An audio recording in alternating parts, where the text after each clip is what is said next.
बिस्मिल्लाहिर्रहमानिर्रहीम। Crazy by टवारा and बुक्कड़ gang में एक दफ़ा पे खुश आमदीद। जी देखिए, आज हमने बनाया हैदराबादी या भरवे बैंगन या भगारे बैंगन। आइए इसमें क्या क्या चीज़ें जाती हैं, कैसे बनते हैं, मैं आपको इसकी तमाम चीज़ें तफसील से बताती हूँ। ठीक है, बहुत ही लाजवाब, जायका भी बहुत अच्छा होता है। इसको ज़रूर बनाएं, एक दफ़ा बनाएं और एक हफ़्ते तक आप इसको इस्तेमाल कर सकते हैं। इसके लिए क्या क्या चीज़ें ली गई हैं, आइए मैं आपको साथ साथ बताती जाती हूँ। 3 चम्मच मैंने ये धनिया लिया है, साबुत धनिया, और इसको मैंने भून लिया है तवे पे। 4 से 6 चम्मच बड़े सफ़ेद तिल लिया है मैंने, और 2 चम्मच मैंने सौंफ के लिए हैं और इसको भी मैंने तवे पे भून लिया है। और ये मैंने 3 प्याज लिए हैं दरमियाने साइज़ के, उनको बारीक काट के और इनको देखिए इस तरह से हल्का सा फ्राई कर लिया है।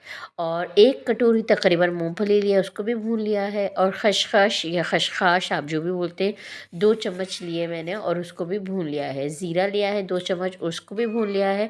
और 1 चम्मच बल्कि 1 कटोरी भर के मैंने ली है खोपरे की, और उसको मैंने हल्का-हल्का सा तवे के ऊपर भून लिया है। और इसके अंदर 1 कटोरी इमली की जाएगी, पल्प की। देखिए, हमने ये तमाम चीज़ें डाला ब्लेंडर में। सौंफ, हमने धनिया, ज़ीरा, खसखस, तिल, और इस तरह से सारी चीज़ें हमने डाली। कच्चा प्याज जो हमने हल्का सा भुना था वो, मूँगफलियाँ, ये तमाम चीज़ें हमने एक ब्लेंडर में डाली। और इसके अंदर अब हम शामिल करेंगे 1 कटोरी पल्प की इमली का पल्प जो हम लोगों ने बना के रखा है, वो हम इसके अंदर शामिल करेंगे। अच्छा जी, ये देखिए, ये 1 कटोरी मैंने भर के पल्प लिया है इमली का। ये भी मैं इसके अंदर शामिल कर दूँगी क्योंकि सारे सूखे मसाले हैं, तो ये सही से पिसेंगे नहीं। तो इसीलिए 1 कटोरी मैंने इमली का पल्प इसके अंदर शामिल कर दिया है। और एक चीज़ मैं बाद में भी आपको बता दूँगी, ऐड करना था लहसुन अदरक, वो भी हम इसके अंदर शामिल कर देंगे। और फिर हम ये सारा मसाला अच्छी तरह से पीस के तैयार कर लेंगे। ये देखिए, ये लहसुन अदरक हमने इसके अंदर शामिल कर दिया है। अगर आप न्यू हैं मेरे चैनल पर तो काइंडली सब्सक्राइब करें, लाइक करें, शेयर करें। और इस दफ़ा इंशाल्लाह हैदराबादी बहुत सारी चीज़ें मैं आपके लिए लेकर आई हूँ। अच्छा, ये भगार के लिए अब क्या है, कलौंजी, ये मेथी दाना साबुत, ये कड़ी पत्ता, और साथ में हमारे पास राई है। ठीक है, साबुत राई। ये 4 चीज़ें भगार के लिए। ये देखिए, ये वो सारा मसाला है जो मैंने बना के तैयार किया है। अगर आपके छोटे छोटे बैंगन हों तो आप क्या करें, उसमें 4 तरफ से कट लगाएं और उसके अंदर ये भर दें। ठीक है ना। अब इसके अंदर बाकी हम क्या शामिल करेंगे, लाल मिर्च पिसी हुई 1 चम्मच, क्योंकि इसके अंदर किसी भी किस्म की कोई मिर्च नहीं गई है, so that's why we are using red chilli powder 1 चम्मच भर के। अब सेकंड, नमक या salt as your taste, taste के मुताबिक जितना आप उसको इस्तेमाल करते हैं, ज़्यादा लेते हैं तो अपने टेस्ट के मुताबिक आप इसको शामिल कर लीजिएगा। Third thing is turmeric powder, half tea spoon turmeric powder, यानी कि हल्दी। अब मैं क्या करूँगी, इन तमाम मसालों को अच्छी तरह से मिक्स कर लूँगी। नेक्स्ट स्टेप क्या है, मैंने कढ़ाई ली, उसके अंदर आप जो भी पैन लेना चाहते हैं, it's totally up to you what you want to, means के कौन सा पॉट आप इस्तेमाल करना चाहते हैं, व्हाट यू कौन सा पॉट आप यूज़ कर रहे हैं। अभी मैंने लिया है ये कढ़ाई, इसके अंदर मैंने डाला राई दाना, इसके अंदर मैंने डाला क्या कहते हैं, राई, और साथ में राई, कलौंजी, मेथी दाना, ये थोड़ा-सा ज़ीरा शामिल किया।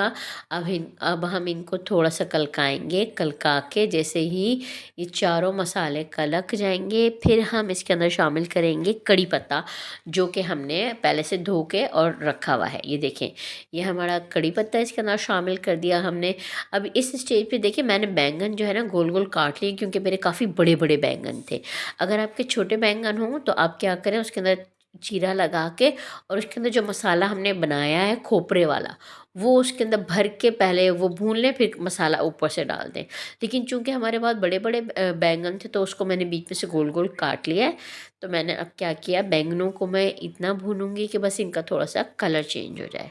जैसे ही मेरे बैंगनों का कलर चेंज होगा, फिर मैं उसके अंदर वो जो मैंने मसाला सारा पीस के रखा है वो मैं इसके अंदर शामिल कर दूँगी। इसके अंदर बहुत अच्छा टेस्ट आता है, ख़ास तौर पे खसखस का और तिल वग़ैरह का और खोपरे का बहुत ही बेहतरीन और ज़बरदस्त टेस्ट आता है। आप ये ज़रूर बनाइएगा, ट्राई कीजिएगा और मुझे बताइएगा कि ये आपको कैसा लगा। ये देखिए, ये पूरा मसाला जो हमने बनाया था, सारा मसाला जो हमने पीसा था सूखे मसाले शामिल करके, वो अब हमने इस स्टेज पे इसमें शामिल कर दिया है।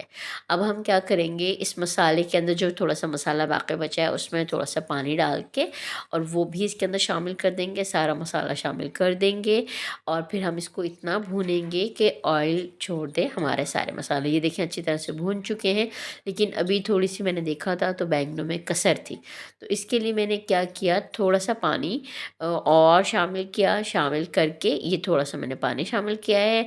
अब इसको मैं ढकूँगी, ढक के और मैं इसको इतना पकाऊंगी कि मेरे बैंगन आराम से सारे गल जाएं और टूट सकें। ठीक है ना, हाथ से आप तोड़ें तो वो टूट सकें। ठीक है जी, अब ये मैं इसको ढक दूँगी। 10 मिनट में आपका ये बन के तैयार हो जाता है। बहुत इजी डिश है, सिर्फ मसाले ही आपने पीसने, भूनने और पीसने हैं। ये देखिए अब इसने ऑयल छोड़ दिया है, सारा ऑयल इसके ऊपर आ गया है और मसाला सारा पक चुका है और बैंगन भी मैंने तोड़ के देख लिए, ये सारे पक चुके हैं। अब आप इसको डिश आउट करें।